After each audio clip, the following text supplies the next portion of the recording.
Why money is actually debt. I cannot count the amount of times Robert has said this statement, but he often fails to follow through with a clear follow-up message. After the gold standard was lifted in 1971, the dollar started operating under faith and trust. Essentially, the debit and credit system has taken over, thereby creating a fiat system of money representing debt of the government's spending, financing, and allocations.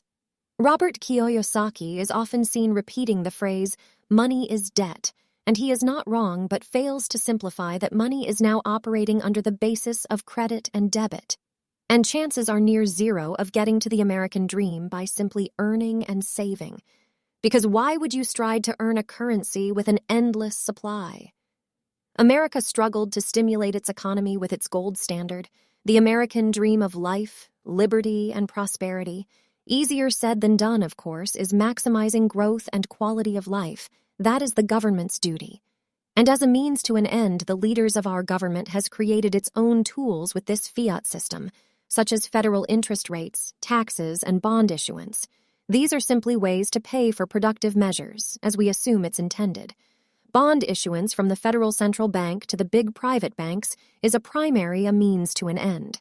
That is, print more money into the system, thereby expanding the Fed's balance sheet. As a result, new debt is created, and money, as Robert oftentimes states, is not what you want to be hoarding. Instead, being able to use debt itself to buy assets to either appreciate over time or passively generate money is what he preaches. An example of using debt to buy asset is simply buying a home.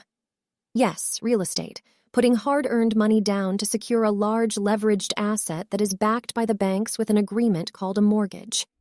This is one of many ways as a means to use debt to buy assets, since who truly wants to hold cash when the United States federal debt has increased from $408 billion in 1922 to $30.93 trillion in 2022?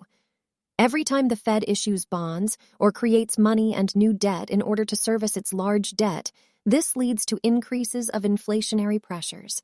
By educating and learning new ways to use debt to buy assets, whether it's stocks, bonds, gold, real estate, futures, leveraged assets, provide amazing opportunities to avoid the mistake of just saving money. Yes, you should save when starting from nothing, but look to expand and put that money to work. And in this day and age, there are plenty.